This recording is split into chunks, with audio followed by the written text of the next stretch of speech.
To begin this evening, we would like to invite Elder Leslie Spillett and Kukum Gladys Marinko to the stage to open the conference in a good way. So, Tansi, Kina, hello everybody. Bonjour, bienvenue, tawau, welcome to this evening's opening ceremony. Giji go yabik indigenous kas, makwado dem opasquiak dunji. I am so very honored to be here with you, along with my fellow Kukum. I'm a Kukum as well at the Minoba Matsuwan Sexual Wellness Lodge that's located here in Winnipeg. And I know you might have heard of us through some of our leadership, provide STBBI testing in a very culturally grounded, trauma-informed, and loving and kind way. One of the ways that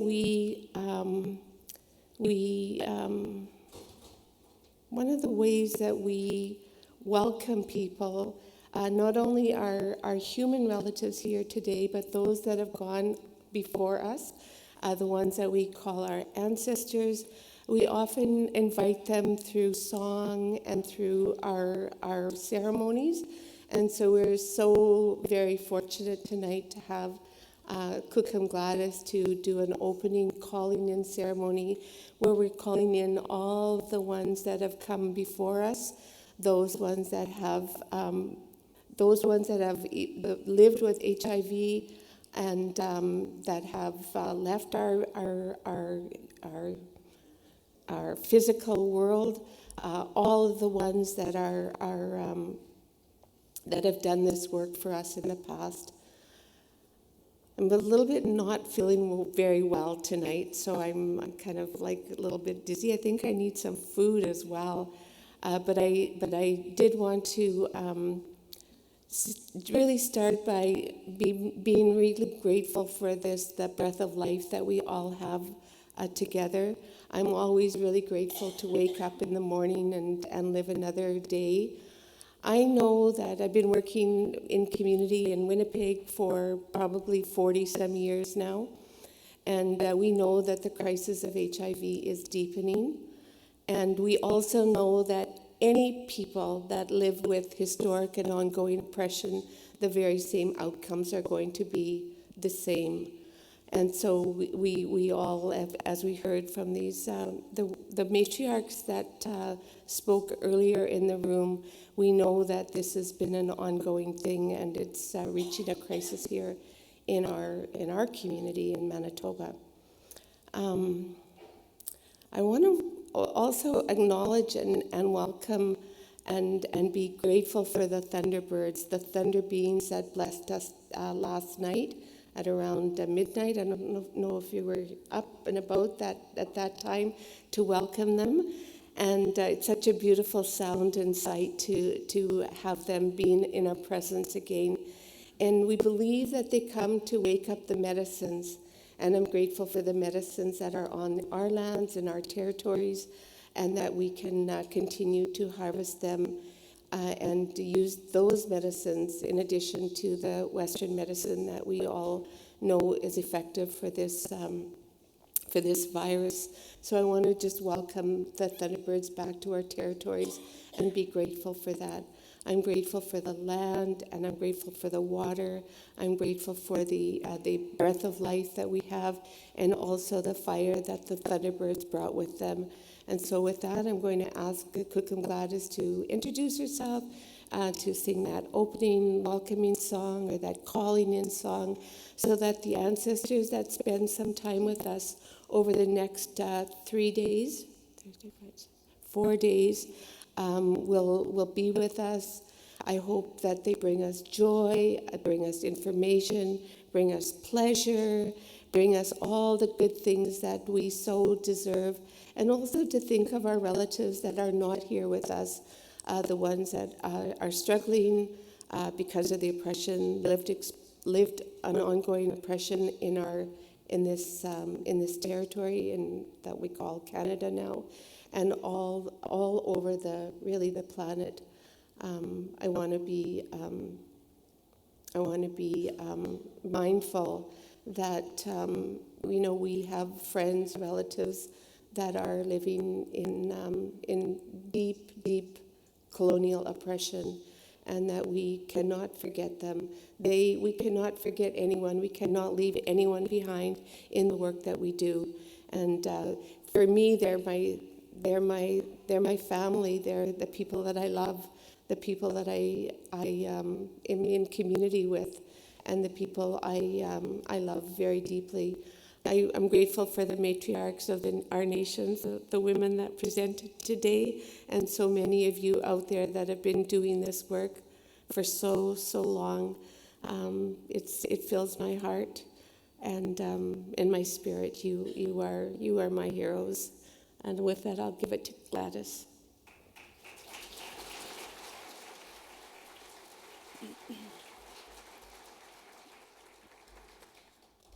Anin bonjour, bemoseka kinano den dejnakas makodidam. My given name is Gladys. Hi.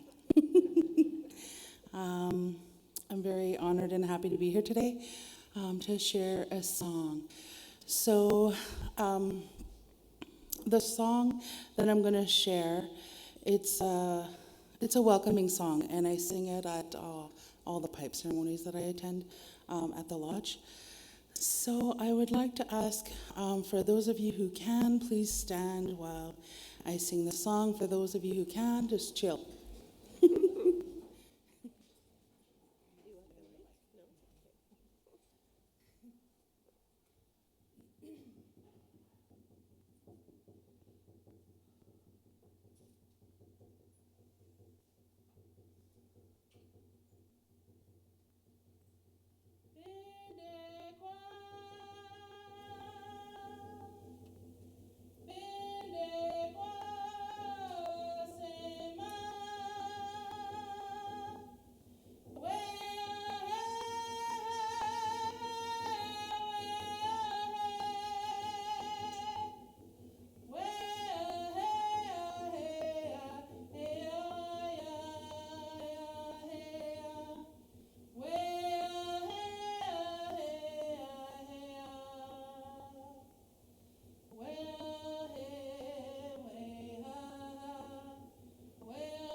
please welcome to the stage the CAHR 2026 Conference Co-Chairs, Drs. Leigh McClarty and Lyle McKinnon.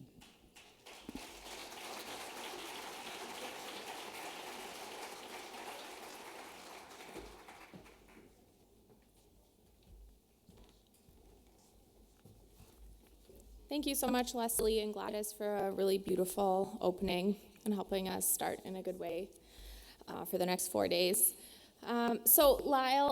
My name is Leigh McClarty. Lyle and I are so happy to welcome all of you to Manitoba, to our beautiful city of Winnipeg, and thank you to CAHR for returning here after 10 years. It's hard to believe that CAHR 2016 was the last time we gathered in Winnipeg, so it's really nice to have everyone back. The conference theme this year is Under Open Skies, Rising to Meet Unprecedented Challenges in the HIV Response. We chose this theme to evoke Manitoba's expansive prairie skies and the commitment required to confront the distinct and ongoing challenges related to HIV facing the prairie provinces, while also recognizing a global moment of profound strain marked by devastating cuts to HIV research, care, and prevention through USAID, PEPFAR, and the NIH, cuts that are already harming communities affected by HIV worldwide. Even in this difficult context, the theme affirms hope and shared purpose, highlighting how the prairie's unique strength and Canada's extraordinary community of HIV researchers, clinicians, advocates, and people with lived and living experience can contribute to generating evidence, strengthening advocacy, and developing solutions equal to the scale of the moment. It's because of these challenges that we work to create a program that will not only explore biomedical complexities of the virus and the development of clinical approaches to treat HIV, but also the unique interactions of biological and social variables such as mental health, houselessness, gender, food insecurity, and substance use disorders. Importantly, we hope to draw attention to the reality here at home and the wonderful people doing truly amazing work on the ground. We're so happy to have you all here with us, researchers from all disciplines, people living with HIV, those working in community organizations, and others committed to ending the epidemic. We would like to really thank our talented scientific committee for their efforts in developing an amazing program for you, and their names are shown on the screen here. The CAHR 2026 program will feature 5 plenaries, a wonderful diversity of speakers, 5 special sessions, multiple abstract sessions, key population sessions, and posters, all focused on timely and relevant topics in the realm of HIV research and community responses. We would like to congratulate over 135 community scholarship winners and 8 CAHR academic scholarship winners who are attending the conference with us today.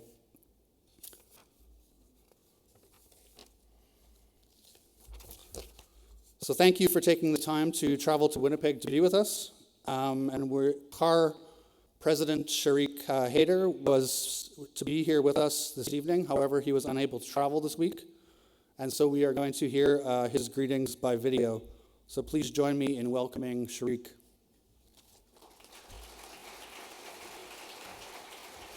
Thanks, Leigh, and thanks, Lyle. My name is Shari, and I am the current president of CAHR, and I'd like to welcome all of you to the 35th Conference on HIV/AIDS Research in Winnipeg. Now, I wanted to do something a bit different this year, and I suppose I have, but not quite in the way I had envisioned. I wish I could be there with you all in person, but as a result of an unexpected sports injury this week, I'm unable to attend. I'll be coordinating with our excellent CAHR team and conference co-chairs virtually over the next 4 days of the CAHR conference.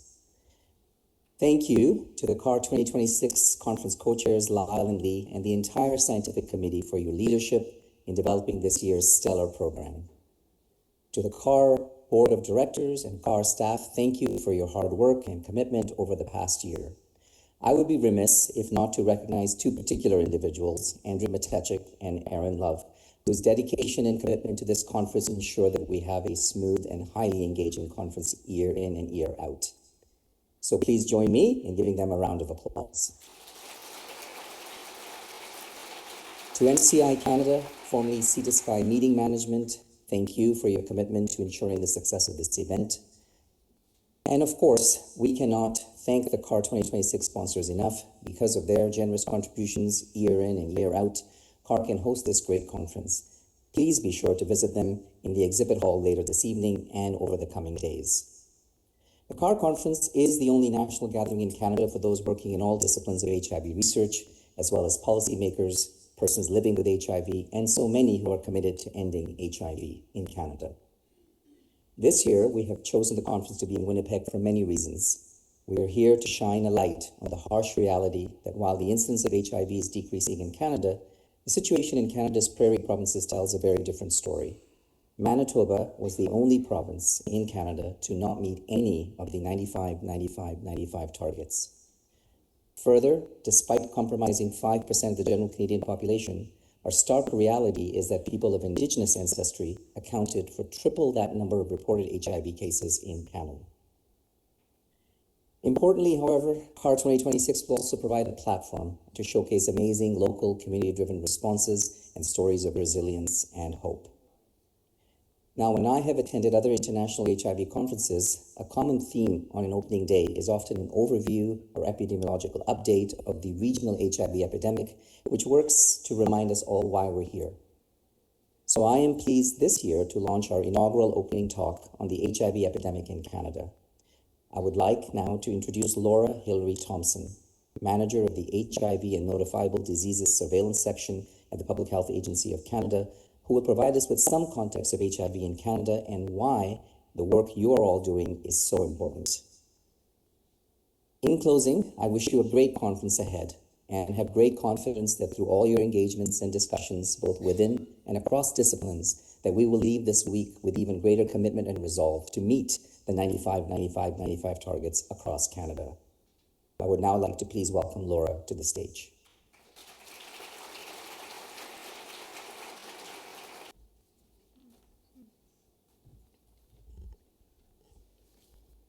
Hello, everyone. It's a great honor to be here today. Merci de m'avoir invité à présenter les tendances nationales en matière de surveillance du VIH. Thank you to the conference organizers for inviting me to provide an overview of recent trends from the national HIV surveillance data.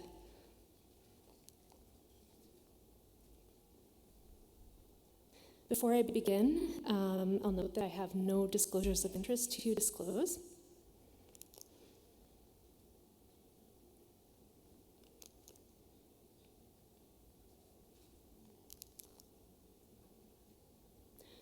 Okay, so the data that I'm presenting today represents trends about people who have been newly diagnosed with HIV for the first time. So this does not reflect prevalence or people living with HIV who were previously diagnosed who may have moved into a new province or territory. Because of the nature of this data, it represents trends in new diagnoses that are a few years old. Most of the data that I'll present today were published on December 1st in the National HIV Surveillance Infographic, and it was updated just last month in March. So in 2024, the most recent year that we have national data available, there were 2,288 new diagnoses of HIV in Canada.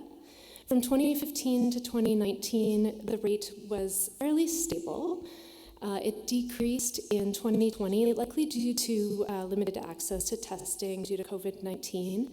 And then over the next 3 years, the rate increased quite a bit, reaching a 10-year peak in 2023 of 5.9 per 100,000 people.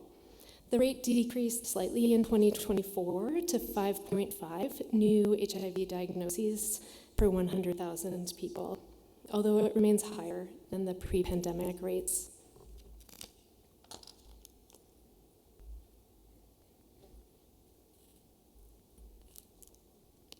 Okay, as in other years, in 2024, the rate of new HIV diagnoses varied considerably across the country, from 1.7 per 100,000 in the Atlantic provinces and 4.6 per 100,000 in the territories, to 18.6 per 100,000 in Saskatchewan and 19.5 per 100,000 in Manitoba. The rate has increased in Manitoba in the last few years. We just heard a session that provided some context and some information about that, and I know that we'll hear more throughout the conference. So as in other years, in 2024, there was a higher rate of new HIV diagnoses in males, which was 7.2 diagnoses per 100,000 people, compared to females, which was 3.8 per 100,000 people. We do recognize that the use of the binary sex categories here is limiting, and we are working to improve that. In terms of age at diagnosis, the highest diagnosis rates overall occurred in the age group spanning 25 to 39, around 12.5 or 13 new diagnoses per 100,000 people. In 2024, 38% of new HIV diagnoses were attributed to heterosexual sex, 32% were attributed to male sex, and 17% attributed to injection drug use. Among males, half of new diagnoses were attributed to male sex, and 28% were attributed to heterosexual sex.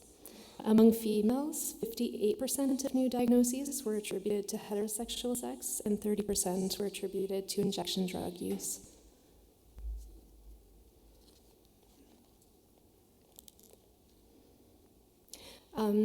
Race and ethnicity and Indigenous identity data for 2024 have not been published yet. They'll be published this summer in the full HIV surveillance report. So I'll turn to the 2023 data for a moment. For 2023, this information was available for about 43% of people who were newly diagnosed with HIV. Among that subset of new diagnoses, about a quarter of people newly diagnosed identified as Black, about a quarter identified as white, and a fifth identified as Indigenous. Among males for whom this information was available, most individuals newly diagnosed with HIV identified as white or as Black. Among females where race and or ethnicity was reported, most individuals newly diagnosed with HIV identified as Black or Indigenous. I thought I would end with a few recent results from the Enhanced Surveillance Team, which is also known as TRACS. In their recent survey among people who inject drugs, among respondents who had overdosed, inhalation was the most common way that respondents reported having used drugs the last time they overdosed. Among all respondents, methamphetamine and fentanyl were the most common drugs used by injection and non-injection. 2/3 of respondents reported carrying naloxone, and 6% were living with HIV. More than 3/4 of participants had experienced stigma and discrimination in the 12 months prior to their participation in the study. Mainly, they reported due to their experiences of homelessness and injecting drugs. In the Sex Now survey among 2S LGBTQ+ people, nearly 2/3 of respondents had experienced discrimination in the 12 months prior to their participation in the survey. Overall, 4% reported living with HIV, and 17% of HIV-negative people in the study were taking PrEP. I know that the TRACS team is preparing information products to share these results more widely in the coming months. I look forward to learning more throughout this conference about what may be affecting these trends and our collective efforts to address them. Thank you very much.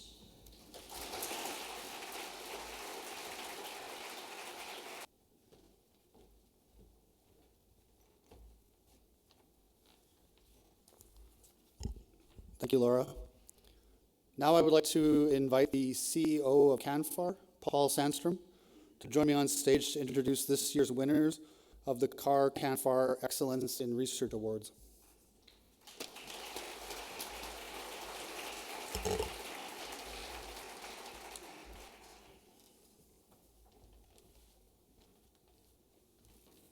Evening, everyone.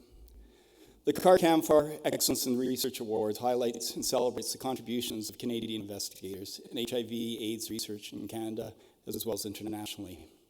The recipients of this award have proven track records of excellence and have demonstrated a commitment to improving the lives of those living with or at risk of contracting HIV.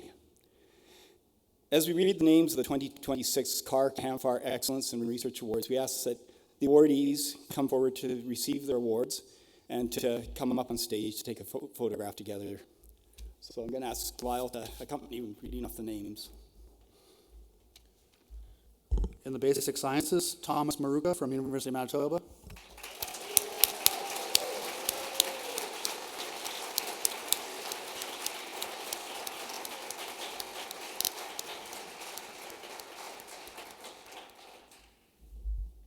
The Excellence in Research Award for Clinical Sciences is Dr. Nadine Kronfli from McGill University.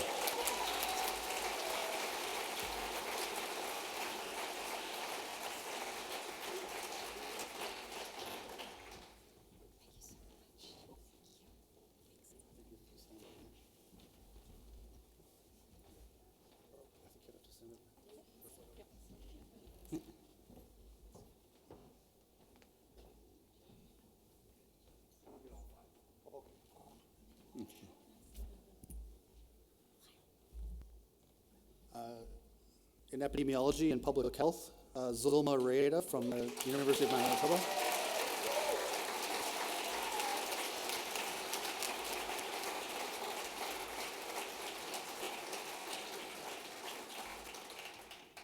In social sciences, Alex McClellan from Carleton University.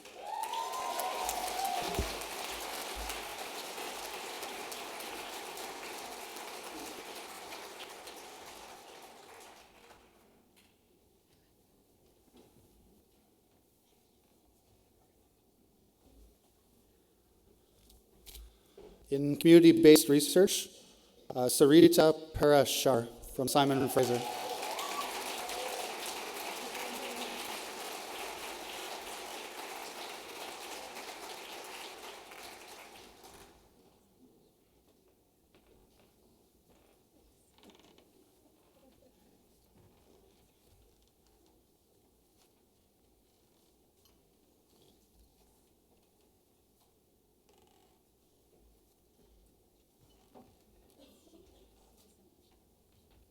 So everyone, the 2026 CAHR Excellence in Research Award.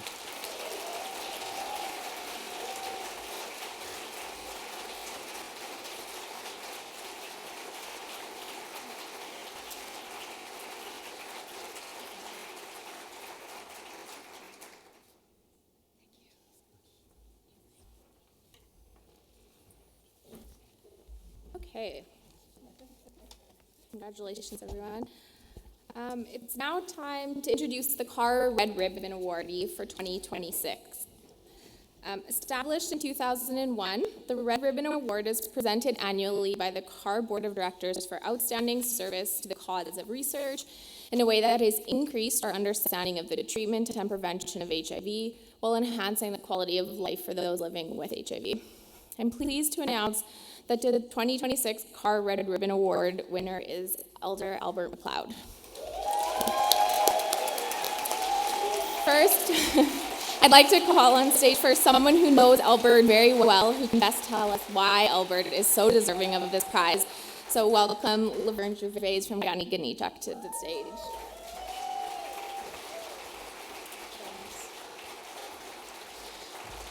Annie Bouzou, I know it looked like I was really eager to get up on the stage, and I am in some ways, but it is my great pleasure to welcome on my friend, my relative.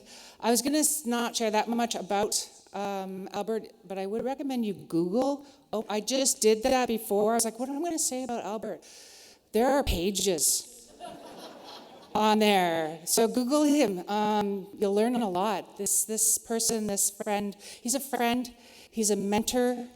Some of us refer to him as Granny or Mushum and Kukam. He is a leader. He is a fierce and deadly advocate for Indigenous and Two-Spirit people in anywhere, whether it's here in our HIV community. He is fought and pushed for us to be at any and every table. And for that, and he's also taught us, as many of our Two-Spirit and queer relatives and friends have, that sometimes when you need a safe space, sometimes jurisdictional boundaries and barriers are in your way, so you make family.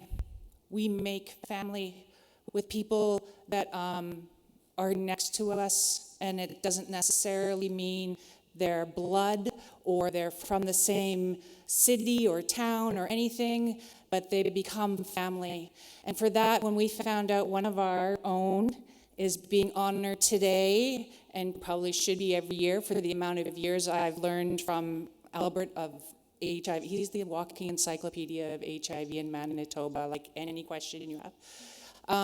We're going to ask Kukum Gladys to come up and drum for us an honor song for Albert.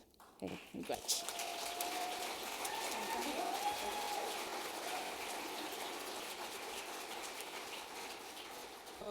And I have to add, sorry, when I say relative, and I just like to say this because I haven't had the chance to tell him. Albert, I said granny, kukum, musham, all that. I like to think of him as a big brother as well. Big brother in particular because I never had any older siblings, and it always gives me great pleasure when I annoy him to death. And anyways, I just had to take that space because I know he does it to me too, so it's okay. Got us.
Thank you so much, Laverne and Gladys.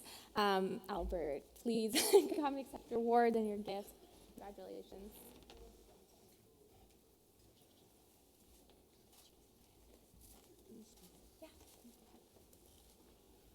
So thank you everyone for being here. I am an aficionado of the Oscars, so it's Oscar night, baby. Anyway, I just want to tell you something about the history of the HIV movement in North America and around the world as well. We know the HIV particle was identified in 1984 by researchers in the US and France. And I had moved to Vancouver in 1979 from Winnipeg, and that led me directly to the center of the pandemic in Canada, unbeknownst to myself. By 1988, Two-Spirit people, principally the men, gay men, bisexual men, understood that we had to stand up because there was no future for us then. There was no ARVs, there was no gay rights for us, so we stood up. And what we did is likely the first Indigenous intervention around HIV and AIDS in North America in 1988. We hosted the inaugural International Two-Spirit Gathering in Minneapolis in 1988. And that gathering has continued for 38 years. That was our intervention. And we survived. We survived the pandemic. And what we did is we traveled to different locations in North America. It's Amazing Race to Spirit. Put a pin in the map, and off you went. Hitchhike, bus, speeder car, bicycle. We found these places in North America. And what we were doing is we were reclaiming our identity, our history, our language, our healing, our spirituality. Many of those places we met were former Christian Bible camps. So we were coming behind Jesus and reclaiming those spaces. And many times Jesus was literally with us at our gatherings. And so now, this year's gathering, the 39th, will be in Montana. We have not broken that thread for 38 years. That is our science. That is our research, that we've traveled to meet each other across this vast continent, and we reclaim our identities as an intervention to HIV and AIDS. So hopefully next year the gathering will come to Canada. But I do want to say, historically we could easily travel across the border. Not so today. So we need to think those things about funding for HIV, AIDS, the political arena, the cutting of funding, and the closure of borders. So anyway, thank you. I'll put this up there with my Barbie in my cabinet. Thank you.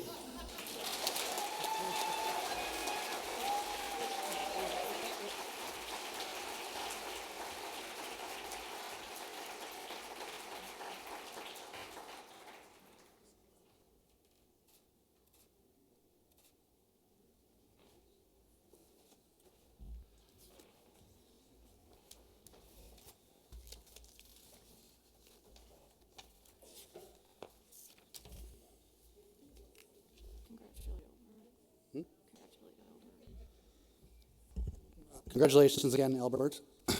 We now have the great pleasure of introducing the 2026 Mark Wainberg Lecture, as selected by the CAHR 2026 Scientific Committee. And this year's Wainberg Lecturer is Dr. Keith Fowke.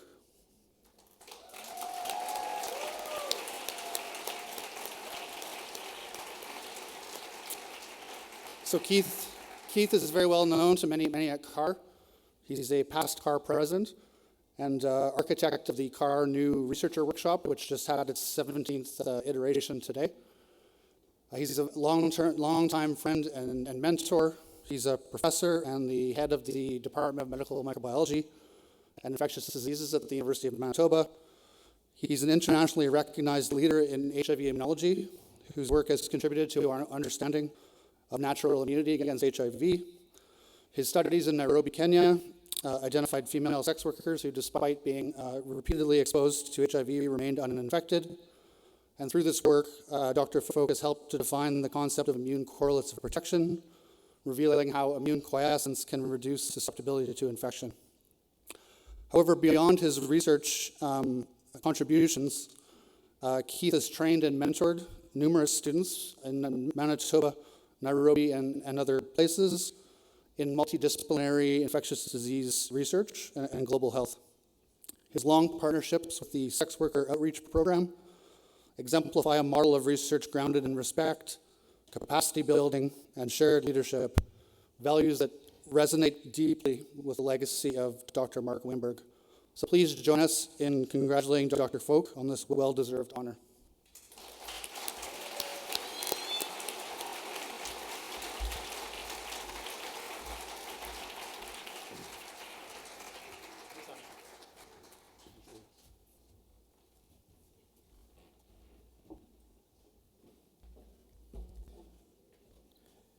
Hi, everybody. Welcome to Winnipeg. I want to start off by thanking the CAHR organization, Aaron and Andrew, for putting on a great conference year after year after year, and especially the organizing committee for this great honor. To me, this is the pinnacle of my scientific career. That's why I got a little bit duded it up, because like Albert said, it's the Academy Awards.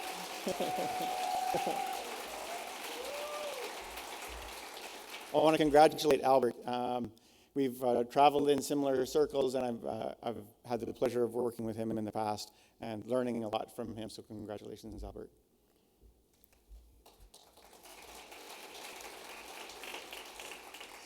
So we had a beautiful opening at the beginning, starting us off in the right way. But I'd like to also just emphasize a little bit of local context. That I work at the University of Manitoba, and we acknowledge that the research spaces and campuses are located on the original lands of the Anishinaabe, the Inuak, the Siniwak, the Dakota Aote, the Dene, and the Inuit, and on the homeland of the and on the national homeland of the Red River Métis. And we're working to have reconciliation with the community. I lived a number of places across Canada, but in Manitoba, I was born in Norway House, Manitoba, and here you see a picture of my father and I exhibiting all the water safety protocols that's appropriate in the 1960s. And then I lived in Portage la Prairie and in Gibsonville, and now currently in Winnipeg, and we have a cottage in Lac du Bonnet. So I'm very proud to be lived in 4 different territories of the within Manitoba, and you can see that whether one of the things that I think unites a lot of this is whether it's water, and whether it's used for transportation or for recreation. I think water is very important, but also we have to remember that across Canada and in Manitoba there are many First Nations and other communities that still have boil water advisories, and so we have a lot of work to do. And also I'll just point out that this week the First Nation community of Peguis, which is pointed out on the, or is located on the map there, is being threatened by flood waters. So we're thinking about reconciliation, how we can make our First Nations communities live in better health with healthy water around them. So I have nothing to disclose, at least to this public audience. And I have no financial sponsors, although, if anyone wants to, I'll take some offers. So I'm very, very honored that to get this award today, the Mark Wainberg Award, because Mark sort of embodies what I, if I grow up, I'd like to grow up to be just like Mark Wainberg. So he was a fantastic scientist. He and his team developed in the early days, one of the first antiretroviral drugs, 3TC, that led to people being able to live with HIV much longer. But not only that, but he was the president of the International AIDS Society, and he got right in the front lines to protest. And I think that's an important aspect of his leadership. And as the president of IAS, this was in 2016 in Durban, he worked hard to bring the meeting to Durban, and at a time when the government in South Africa was not acknowledging HIV as the cause of AIDS.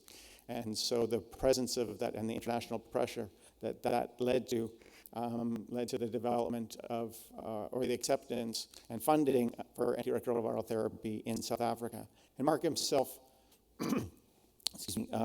acknowledged that as one of his greatest contributions. So we all remember Mark and think fondly of him. Learning objectives, meet each other, have a drink, meet a new friend. But specific to this talk, that better science occurs when scientists and community members work closely together. And that HIV prevention, we focus on the virus a lot, but there's also a role for the target cell. I'll try to explain that. And also as a fundamental basic scientist, which is some people will call us lab rats. We sit in the lab and we study molecules and cells, but there's a role for people like us in global health also, and I'll try to share a little bit about that. So Lyle did a fantastic job in introducing me. I'll have to be nicer to him from now on. But I'm a fourth generation Canadian, but have a wealth of diversity in my background. I'm a husband, very proud husband and father. And my lens that I'm presenting from is as a biomedical scientist. So I trained in the HIV field for my whole career.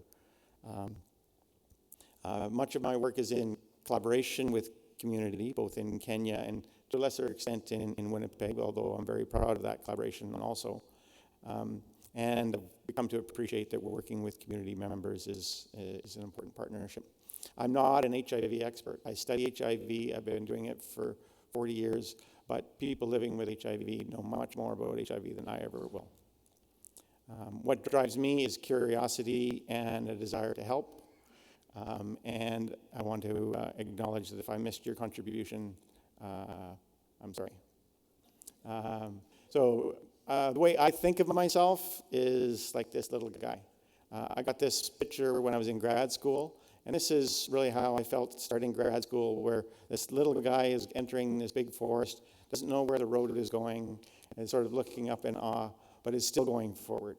And so although I don't know the complexity around me, like AI, like what the heck is happening with AI, I don't know, it's very confusing, but we'll go forward and we'll learn together.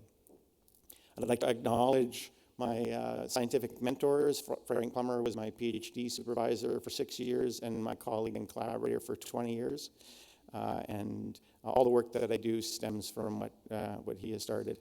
My postdoctoral supervisor, Gene Shear, was an outstanding scientist, and I was privileged to work with him. And Alan Ronald, who started the Nairobi collaboration, but I look up to him in many other ways, including leadership that he provides.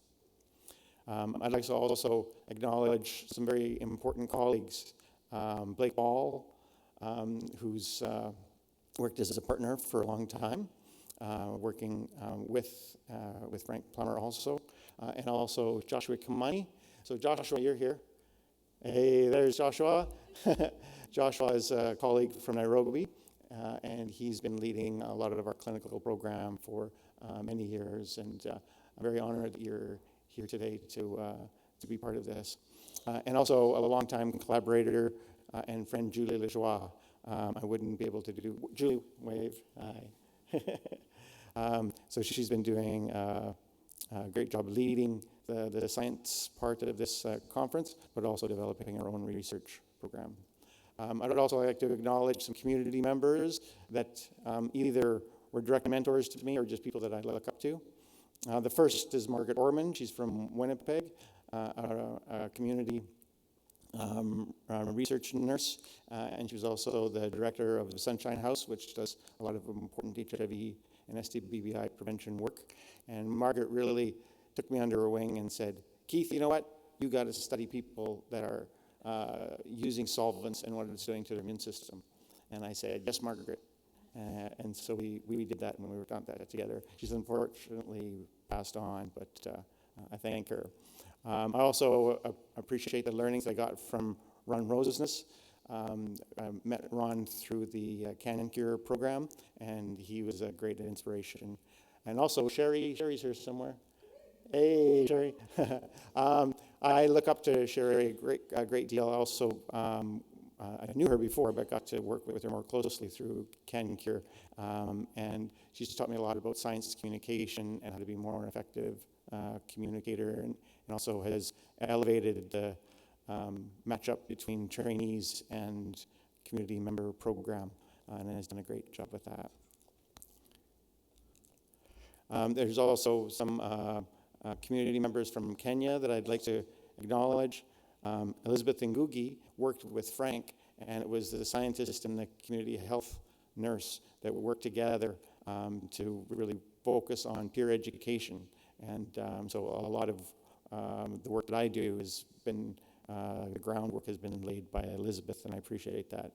And then on the right side, Rosemary Kasiba is one of the members and leaders of the Sex Worker Outreach Program in Nairobi, and she's been a great collaborator over the years.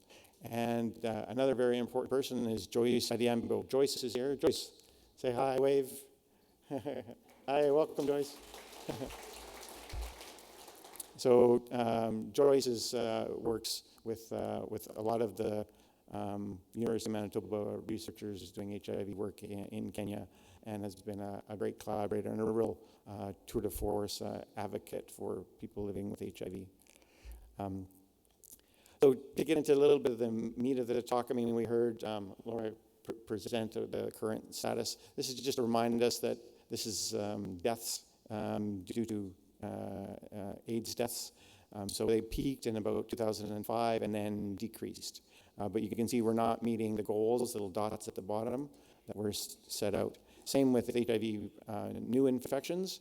So there's still, the point of this slide is that there's too many new infections, and we have to do more to prevent that. This is the same data, just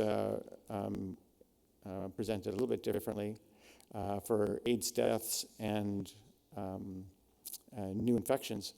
But as Leigh mentioned, with all the funding cuts, this is what the UNAIDS did some modeling on, and this is how quickly we could get back to 2005 levels if AIDS drugs are not funded and if AIDS prevention is ignored like it currently is.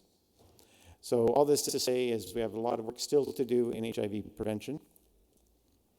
And there's parts of the world where there's more new infections, the number of new infections is increasing. So in here, all the red bars are increases in new infections. So in the Middle East and North Africa, those levels are increasing. So we're going in the wrong direction. And there was a wonderful session just before this on the impact of HIV in Manitoba. And this slide is courtesy of Zulma Rueda, who is one of the Excellence Award winners. And the black line is new infections in all of Canada. So you can see that it peaked early on in the early 2000s, and then steadily it's declined, which is good. That's what we want. Not steadily, not declining fast enough, but it's declining. However, the blue line you can see is Manitoba, and we have, you follow that blue line, it's swooping up towards the right side of the graph. Basically, what that's indicating is that there's more new infections in Manitoba over the last few years than there's ever been in the epidemic. So it's going in the wrong direction. And as we heard, the new infections are mainly in Indigenous women. That's the fastest growing proportion of the population. So HIV prevention, there's still a lot that we need to do. This also makes the point that the rate per 100,000 in Manitoba and Saskatchewan is higher than the global average. And so we've fallen behind by quite a bit. And so we've got lots of work to do. So thank you to Zuma for those slides. These slides come from Joshua Kimani showing the situation in Kenya. And again, AIDS, oops, let me reverse. AIDS deaths have declined, or HIV prevalence has declined. And then in the right-hand graph, you can see that the orange line is women. So more women are newly infected with HIV in Africa, well, in Kenya in particular. And in Kenya, there were 17,000 new infections in 2024, so way too many. In sub-Saharan Africa in general, 63% of all new infections are in women, and among those 15 to 24 years old, it's the vast majority, 2/3, are among women. And in sub-Saharan Africa, women are 3 times more likely to be infected than men. So there's still lots to do for HIV prevention, especially among women. So this is where our research comes in. So this is the clinic in Nairobi, Kenya that Frank Plummer established in 1984. This is the Majengo Clinic in the community of Pumwani, which is one of the districts in Nairobi. And here women are lining up to receive HIV services. And through this modest clinic, a lot of important work has occurred. So here's Frank and Elizabeth. And the work that they've done have made a number of important observations. In the 1986, they were the first to identify HIV in Africa and among African women, or amongst the first, for sure. And they've done identified a number of risk factors, including other sexually transmitted infections. And then some of the work that I was involved in, or that Frank started and I carried on, was looking at what Lyle referred to, that despite being highly exposed, some women are not being infected with HIV.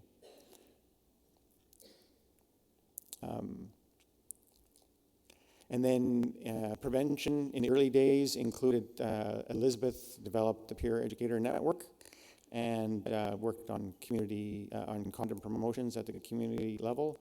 Another Manitoban, Steve Moses, did a study looking at male circumcision in an HIV high prevalence area where circumcision wasn't part of the tradition, and showed there was a 60% protective effect.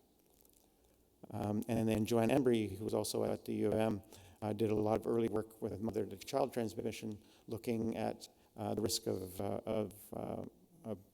women transmitting the virus to their children, and how breast milk could be involved in that. But more importantly, that there was some safe options for women to be able to breastfeed their babies at certain times. And nowadays, fortunately, with antiretrovirals, these challenges are no longer the same. So my work was looking at the people who were HIV highly exposed but not infected. So you don't really have to see the details of this graph. We studied 243 women who were all HIV negative, and then followed them over time. And as that line drops, that means that women are becoming HIV infected. And you can see it drops very quickly initially, and then it plateaus out. So what that suggests is that at that plateau, the reason it's not going down to 0 is because some women, despite being highly exposed to HIV, are not getting HIV infected. And so we studied that, not only myself, but also Blake and Joshua in the early days, and also Rupert Call, and identified a number of factors that were associated with that phenomena of being resistant. And that scientifically, that can be quite interesting, but I think the more important thing is the sort of the human factor.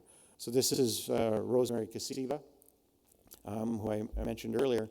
So she spent 30 years as a sex worker being exposed to HIV, and she's still not HIV infected. So we're still looking for why that is, but the reality is Rosemary. And so thanks to women like her, we continue to try and piece out the puzzle. So in my lab, when Paul McLaren was a student working in my lab, he looked at the genes of the cell that HIV infects. So HIV infects the CD4 cell, and on that graph where you see all the green, that means that those individuals have low levels of gene expression. So what that means is that their immune cells are quiet and resting. They're not highly activated. Catherine Card, who was also in the lab, she studied the particular cells of the immune system and identified that in these special HIV-resistant sex workers, they had low level of HIV target cells, but they had they had low levels of CD69, which is a marker of the cell being turned on. A cell that's turned on is more easy for HIV to infect, and those cells were very low, so lower cells that HIV could infect. Julie Lejoie, when she was a postdoc in the lab, she looked at the genital tract and identified molecules that are common in inflammation. So inflammation, you cut your finger and it gets sore and it gets all red. That's all part of the inflammatory process. And so if women have a lot of inflammation happening at the genital tract, that's not a good thing, because HIV can find a home to infect. But amongst these resistant women, they had low levels of markers of inflammation. And so all of this together, we called immune quiescence, or quiet immune system. And if the immune system is not highly active, if the CD4 cells are not highly active, then HIV can't infect them. And so we developed this model, and thanks to a lot of the work that Lyle did, especially when he was in South Africa, the model basically is that this is a cell membrane, and on the top side, that's the vaginal vault, and then there's the membrane, and then that's the below tissue levels. And all those red cells are highly activated immune cells. So perhaps this person has a bacterial vaginosis, maybe they have a different kind of sexually transmitted infection, and the immune cells there are highly active. Well, those highly active cells are perfect hosts for HIV. And so this person would be at high risk of getting HIV. Whereas the HIV-resistant women that we identified have very few of those red, highly active HIV target cells. And so even if HIV does make its way in, there's less opportunity for HIV to infect. So that's what we call immune quiescence, so a quiet immune system that can fight off infection. We're not the only ones to see this. Many collaborators around the world have observed similar things, and there was a Nature Communication paper in 2023 that looked at 45,000 individuals and found a very, very similar thing. They call it immune resistance or resilience. But basically, it's a very similar kind of thing. So there are others saying a similar kind of thing. So we need new tools for HIV prevention. And in 2018, the toolkits included, like I mentioned, circumcision, and then behavioral things such as abstinence, be faithful, condom use, treating sexually transmitted infections, and PrEP. We still didn't have a vaccine, and microbicides were still on the wish list. So the toolkit isn't that someone would only pick one of these tools. They would pick multiple of these tools. So the idea is, can we add a tool to the toolkit? Because the community members said that they wanted more choice in HIV prevention. At the time, PrEP was just beginning, and it was being rolled out, and there was a lot of emphasis on PrEP, which is good because it was very effective. But community members said, we want not just one tool in our toolkit, we want many more. And so we listened to our community members in Nairobi also, and lots of community meetings, and fellow Canadian scientists came and collaborated with us.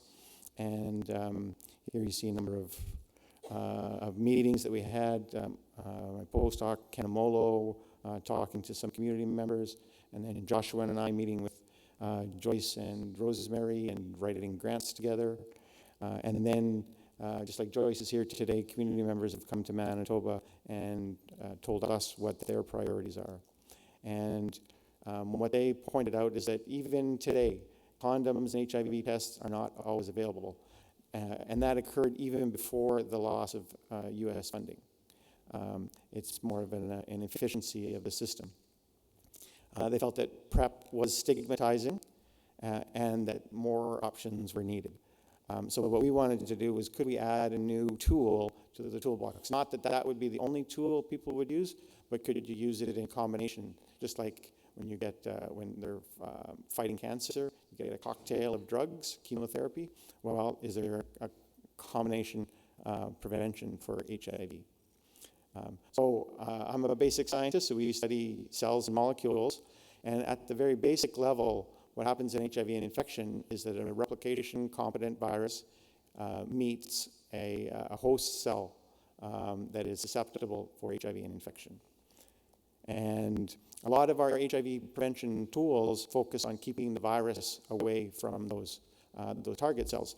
But there's another half of the equation where the HIV prevention focuses on the susceptible cell, and the only approach that really meets that is circumcision, where in the foreskin the susceptible cells are removed, making the individual less infective. So we wanted to identify, are there ways that we can focus on the target cell and let other approaches focus on the virus? So how do we keep that target cell out there? So again, here's this model, and on the left you see inflammation with a lot of red target cells that would be easy for HIV to infect. And if you want to reduce inflammation, use an anti-inflammatory drug. So that's what we wanted to do.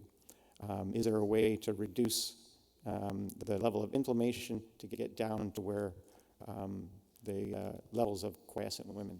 So we want to look at an anti-inflammatory drug. So we didn't want to invent a new drug. We wanted to use something that was well known, had a good safety record. It was affordable, preferably a generic version's available. It was accessible. It was in every little community kiosk. And it was acceptable that the community said, yes, this is something that we could use, because they already told us that they weren't comfortable using PrEP. So one of the drugs that we looked at was acetylsalicylic acid, ASA, more commonly known as aspirin. As we all know, aspirin is used for fever, but it also is used for prevention of things such as cardiac events. So people can take a low dose of aspirin for years and have it be quite safe. And the community said that that would be something that they'd be willing to take. So we wanted to see if we could use aspirin and reduce the number of HIV target cells in the genital tract. And so we did a study of, looked at two drugs, but it all focused on aspirin. We looked at in non-female sex workers, so women just from the general community in Nairobi. We did a study, and this basically shows that we sampled them several times, and then we looked, and we followed them for 6 weeks while they were on aspirin. And then we compared what their baseline was to what happened at 6 weeks when they're aspirin. There were no drug-associated adverse events in the study. The bottom line is, on visit 3, which is 6 weeks after aspirin, you can see the graphs going down. What that means is that there's fewer HIV target cells in the genital tract. One of the target cells, CD4 cells, those were down by 35%, and another type of CD4 cell called the Th17 cell that HIV infects was down 28%. So this was very interesting.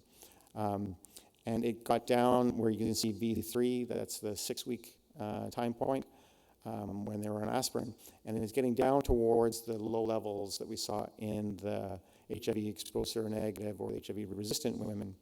And so this is quite interesting, and then so Monica Koech, who was a PhD student in my lab, and she's here also, did a lot of work identifying, okay, what's the mechanism of that, and did a lot of really elegant work, and we had a number of publications coming from that.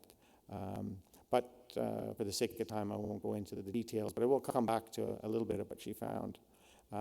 So among non-female sex workers, we saw that aspirin reduced HIV target cells in the female genital tract, and that taking aspirin didn't inhibit their immune response. So aspirin didn't, although it caused inflammation to go down, it didn't block their immune system from doing its job when it needed to.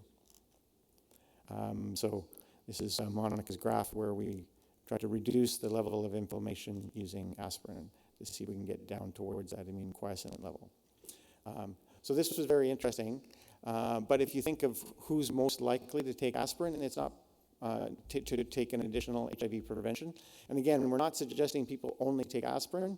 It'd be aspirin plus PrEP plus condoms, a number of different things. It's one tool in the toolkit.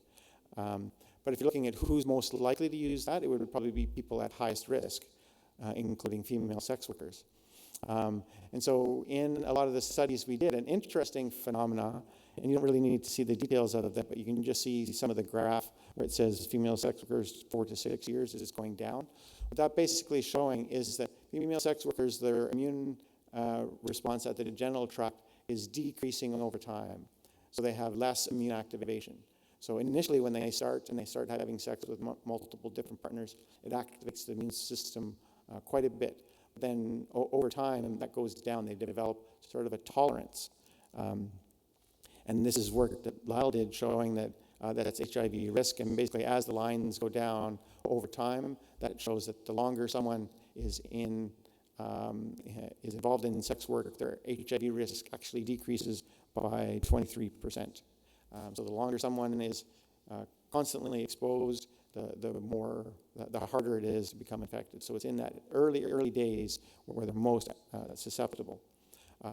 So we did another aspirin study in female sex workers because their immune system is slightly different. And we wanted to look at the same thing we did before, 81 milligrams, but then also regular strength aspirin, 325, and then no drug. This graph just shows that there was no difference in the arms that we chose, whether they never used PrEP or used it occasionally or were regular in using PrEP. So again, this goes to show that even a couple years ago, PrEP wasn't a preferred HIV prevention tool. So in this study, we started with over 1,000 women, enrolled 312, and 200 finished the study. We took samples throughout the study. Women were on aspirin for 5 months in this case. I myself took baby low-dose aspirin for 3 years, just to show that convince myself that it wasn't harmful. And then in this graph, you can see the line is staying flat. On the left, it's from the blood, and on the right, it's at the genital tract.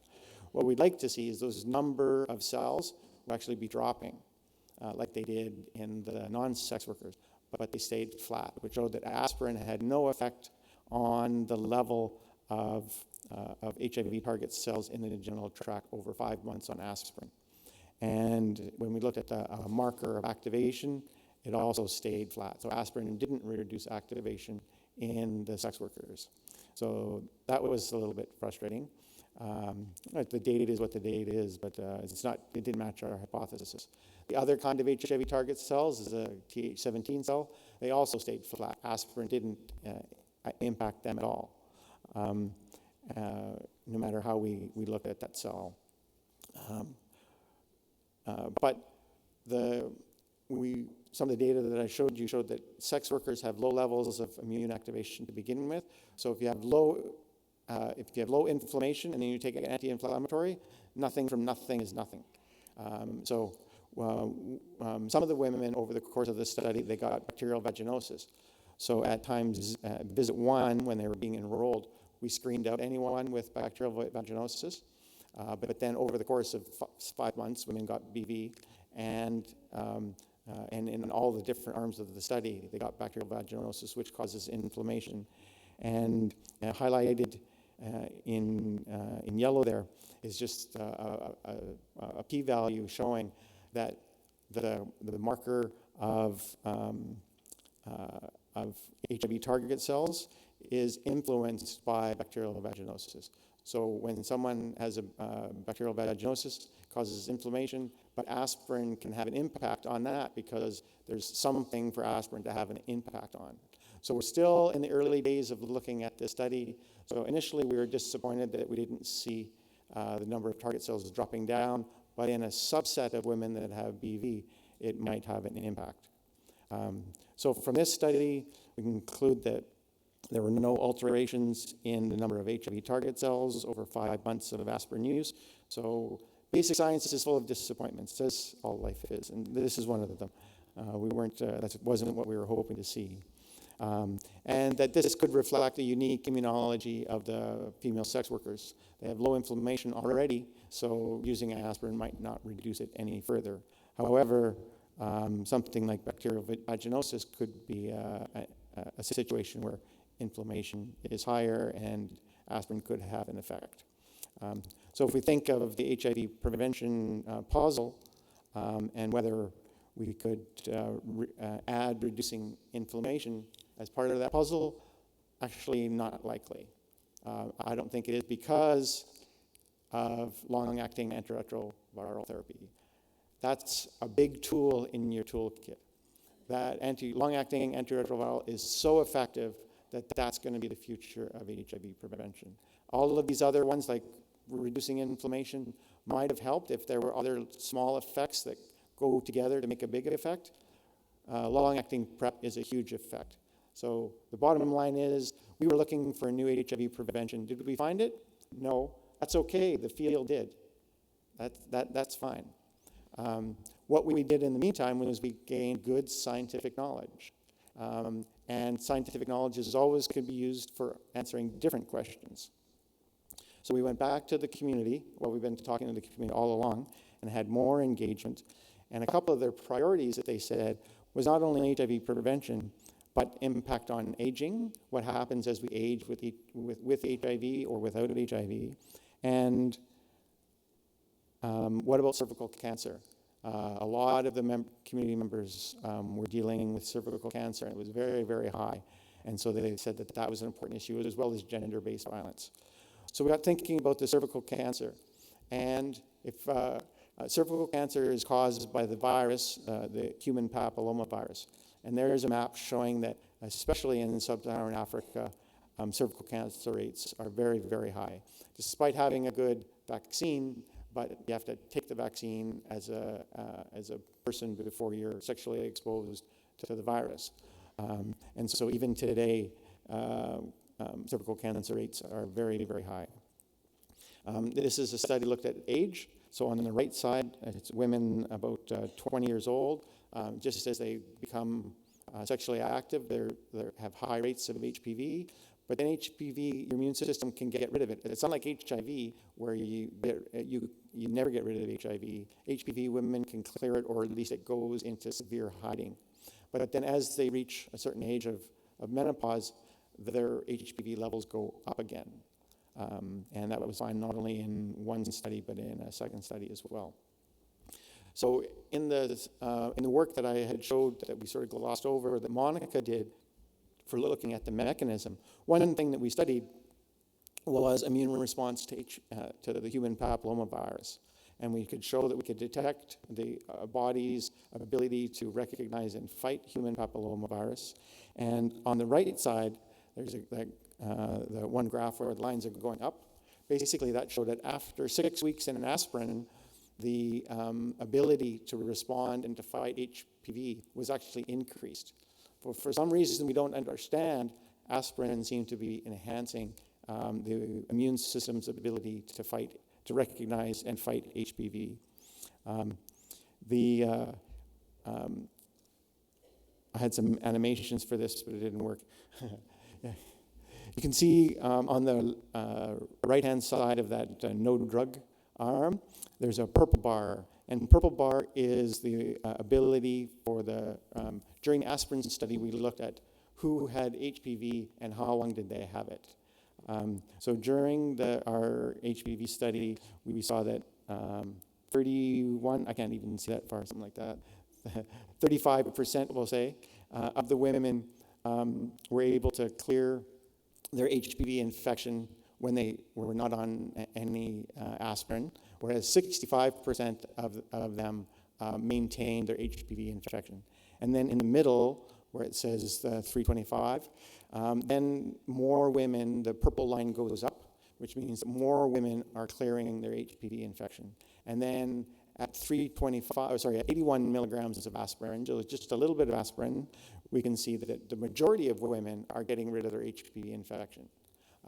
So this was a really interesting finding, that aspirin wasn't having an impact in the sex workers on HIV target cells, but maybe it was producing an environment where it was being more likely that they could clear their HPV infection. And if there's no HPV, then there's no cervical cancer. So although we are very disappointed with our initial data, our initial hypothesis of aspirin preventing, decreasing the number of HIV target cells to prevent HIV infection, that scientific knowledge, we looked at it a different way, and maybe it'll be helpful for preventing cervical cancer. And this is some of Julie's data. So again, on the left side, we see that same graph where as women enter into menopause, they get more, their HPV levels go up. And Julie, in her lab, have looked at women in menopause. And on the center graph, you can see that they have more of it's an inflammatory T cell. So it's a cell that promotes inflammation. So as women age into menopause, they have more inflammation in the genital tract.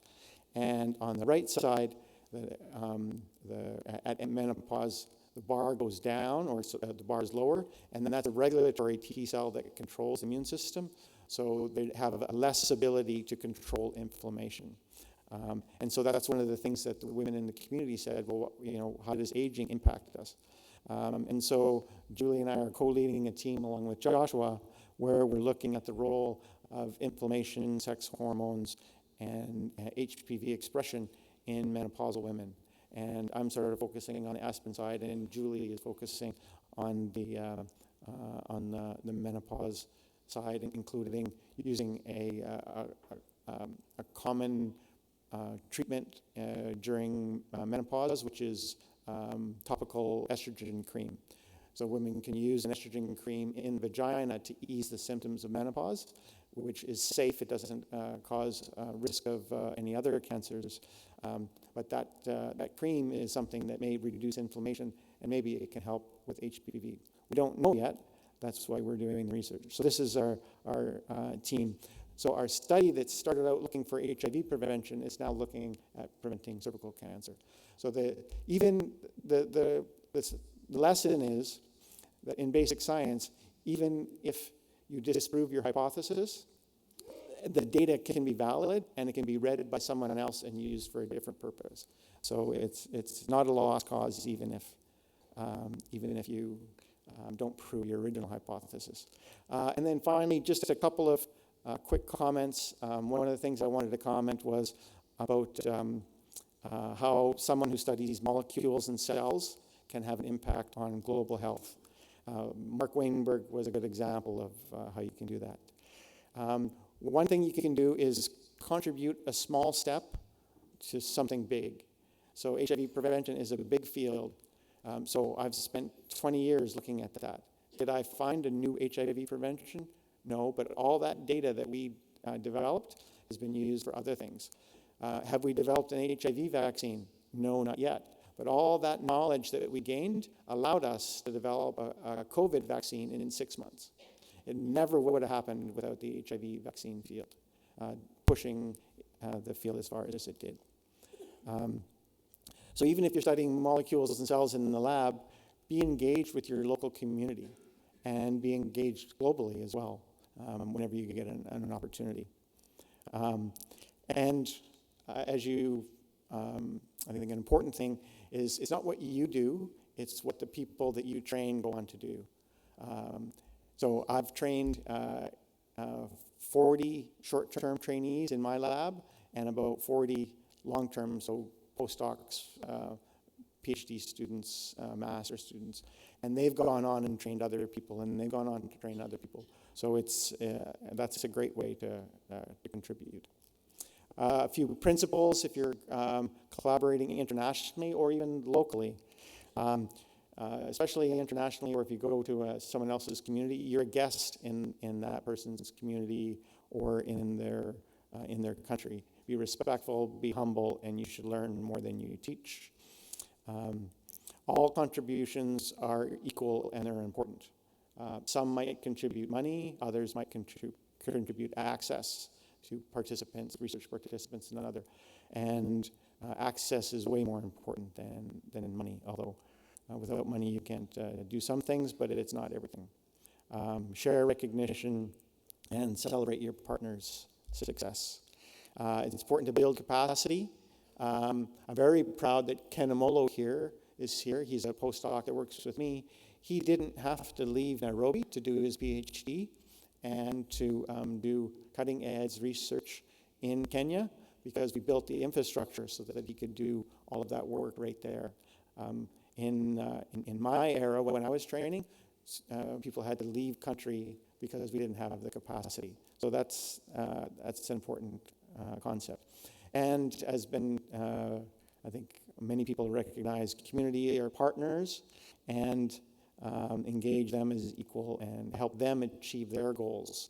So one thing that with Sunshine House, we did some collaboration with them, but they came to me and they said, we have a band and it's part of our program, we want to support this band, and can you help? And it's like, well, how am I going to tell CAHR that I use some research funds for supporting a band? But that's what it was part of our community outreach program, and we partnered with them. And I don't know if you remember, but at the 2016 CAHR meeting here in Winnipeg, the Sunshine House Band performed. So that was part of their goals, and I was just never wanted to be a producer on a CD, but now I am, so that's pretty cool.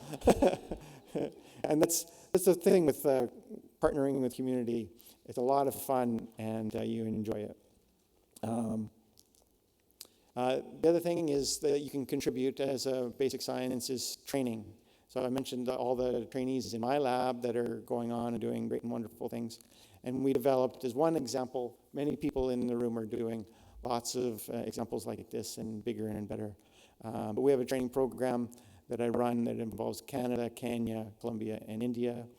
And it trains PhD students as well as postdocs, multidisciplinary. They have peer-to-peer learning. And over the years, we've trained 125 individuals. Leigh McClarty, Lyle McKinnon, Zulma Rueda, Laura Herman, Thompson, and others that you've seen today. They've all gone through this program, and they've developed wonderful research careers. So we've had programs where we take people to India, we go to Kenya and have them learn about clinical trials and research ethics. And then in Colombia as well, there's a great partnership there looking at indigenous issues around health and also epidemiology. So it's being involved in bringing people together from around the world, and people who aren't just like you. They're not basic scientists, but they may be social scientists, or they may be community members, or they may be epidemiologists, getting those people together.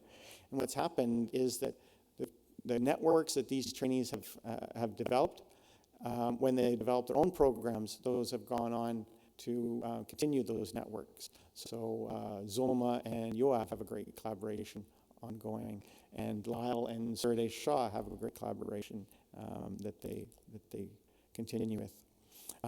So I'm winding down here. So a couple of take-home messages is that there's better science through community collaborations. So community told us that cervical cancer was an important issue, and they really wanted to do that study. As a result, enrollment for our study is going to be much, much easier because community are being advocates. And also working with community is way more fun than working with fellow scientists. Sorry. CAHR especially is a lot of fun, but part of that is because of community members. And HIV prevention, there's many different approaches should be that we're looking for, including reducing inflammation.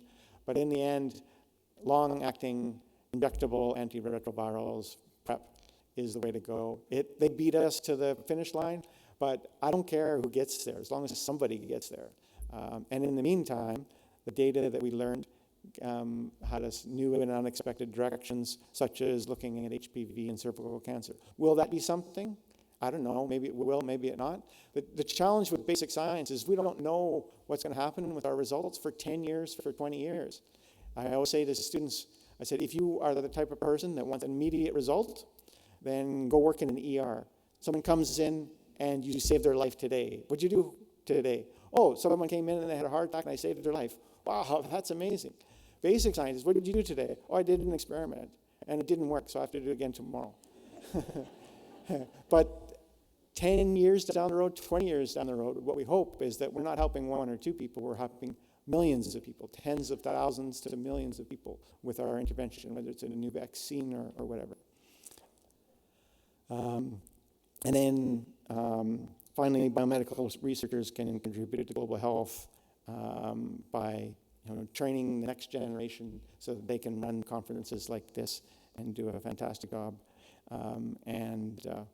That there is a role for everyone, even if you study molecules and cells, to be thinking of communities and countries and the whole global population. And with that, I have a couple of acknowledgements, all our collaborators and our funders, but especially our research participants and our clinic staff who over the almost 30 years that I've been working, we've been able to collaborate with them.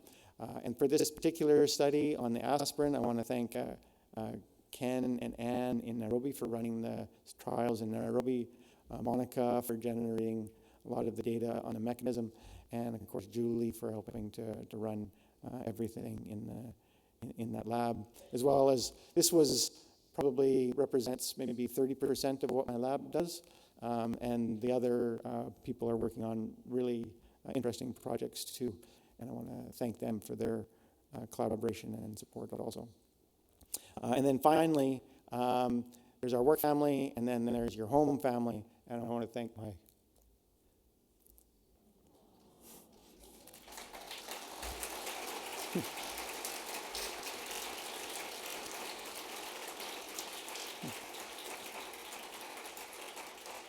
I'll just say thanks. And then in my final slide is for those beginning your career, don't be afraid of the big, scary future. Just plod forward. You don't know where that road is going, but be curious, keep going, and more importantly, enjoy the ride. Thank you.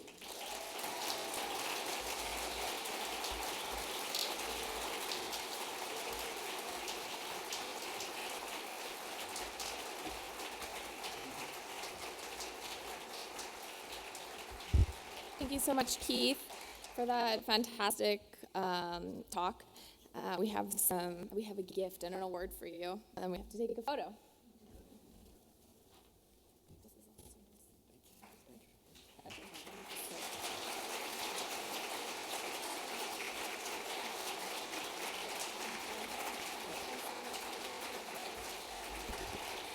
Okay, thanks everyone. We're just almost at the end of the program.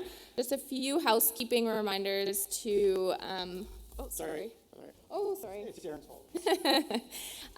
Just a few housekeeping reminders before we let you go to the opening reception. So first, everyone, this is a reminder to download the conference app. There's instructions on the screen right now, and make sure you engage with the game to collect points to have a chance to win one of two $50 gift cards. There are details about joining the complimentary Wi-Fi network on this slide here. In terms of dietary restrictions, if you have any concerns, please let one of our team members know. There's washrooms located throughout the facility for folks who prefer to use a gender-inclusive bathroom. There are two located on the ground floor, which is this floor. If you need any assistance at any point throughout the conference, just look for one of our volunteers. They have blue t-shirts on, and they'll be happy to help you. They're sprinkled throughout. And now we invite you to join us at the opening reception, which is in the exhibit hall upstairs. So take the escalator or the stairs in room 2FGH. It's where the posters are. So thank you for joining us this evening. Thanks for your attention and have a wonderful conference.